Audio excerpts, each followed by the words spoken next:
Welcome to श्रेष्ठ academy. इस video में हम भारत का नियंत्रक एवं महालेखा परीक्षक से संबंधित ऑब्जेक्टिव प्रश्नों को हल करेंगे। पहला प्रश्न है, भारत का नियंत्रक एवं महालेखा परीक्षक का उल्लेख संविधान के किस भाग में किया गया है?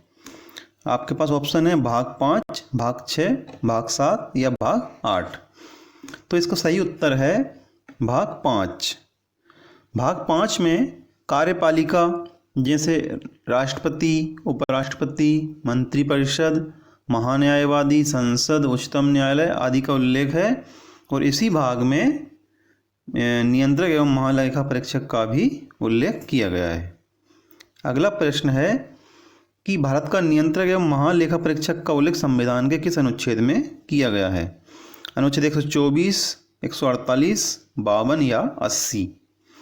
तो इसका सही उत्तर है बी 148। अनुच्छेद 148 में नियंत्रक एवं महालेखा परीक्षक का उल्लेख है।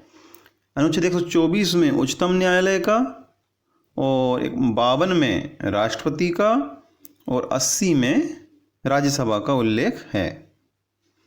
तो अगला प्रश्न है कि भारत का नियंत्रक एवं महालेखा परीक्षक की नियुक्ति किसके द्वारा की जाती है? प्रधानमंत्री, लोकसभा स्पीकर, उच्चतम न्यायालय के मुख्य न्यायाधीश या राष्ट्रपति? तो इसका सही उत्तर होगा डी, राष्ट्रपति। राष्ट्रपति के द्वारा नियंत्रक एवं महालेखा परीक्षक की नियुक्ति की जाती है। अनुच्छेद 148 में ये उल्लेख है कि भारत के नियंत्रक एवं महालेखा परीक्षक की नियुक्ति राष्ट्रपति के द्वारा की जाएगी।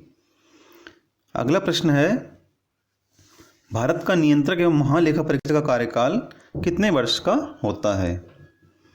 तो इसका सही उत्तर है सी, 6 वर्ष या 65 वर्ष की आयु तक। नियंत्रक एवं महालेखा परीक्षक अधिनियम 1971 ये अधिनियम था। इसको संशोधित करके 1976 में इसमें कुछ प्रावधान किए गए हैं, जिसमें से एक प्रावधान कुछ प्रावधान इसमें सेवा शर्तें कुछ जोड़ी गई हैं, जिसमें से एक सेवा शर्त ये है कि उसका कार्यकाल 6 वर्ष का या अधिकतम 65 वर्ष की आयु होने तक होगा। तो ये 1976 में प्रावधान किया गया है। अगला प्रश्न है, भारत का नियंत्रक एवं महालेखा परीक्षक पद त्याग के पश्चात क्या नहीं कर सकता? भारत सरकार के अधीन लाभ के किसी पद को ग्रहण नहीं कर सकता, या राज्य सरकार के अधीन लाभ के किसी पद को ग्रहण नहीं कर सकता, या ए और बी दोनों, या इनमें से कोई नहीं।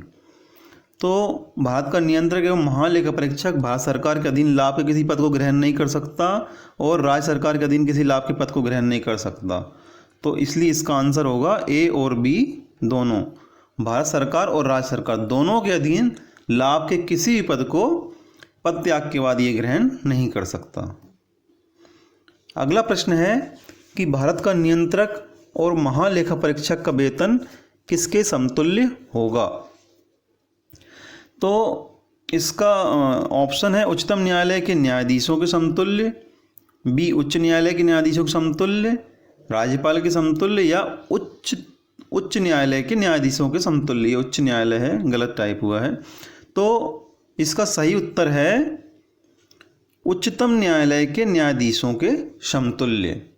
जब 1976 में इनकी सेवा शर्तों के लिए अधिनियम में संशोधन हुआ था, तो एक उसमें शर्त ये भी जोड़ी गई थी कि इसका वेतन जो है, भारत का नियंत्रक एवं महालेखा परीक्षक का वेतन जो है वो उच्चतम न्यायालय के न्यायाधीशों के समतुल्य होगा। ये भी 1976 में संशोधन में ये प्रावधान किया गया है।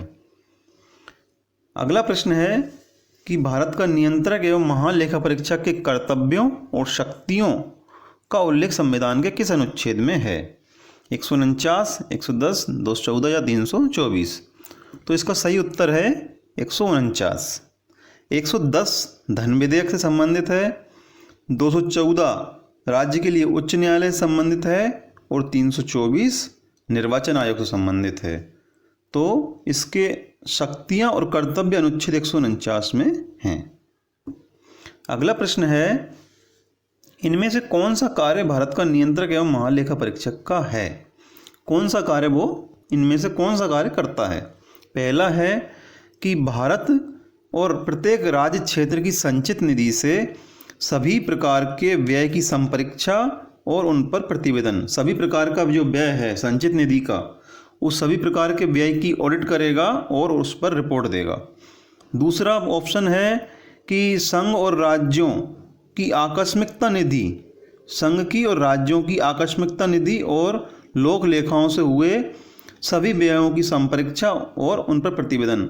यानी राज्य और संघ की जो भी आकस्मिक निधि से जो भी पब्लिक और जो अकाउंट हैं उन सभी के जो व्यय हुए हैं उन सभी की ऑडिट करेगा और उस पर रिपोर्ट देगा, ये ऑप्शन है।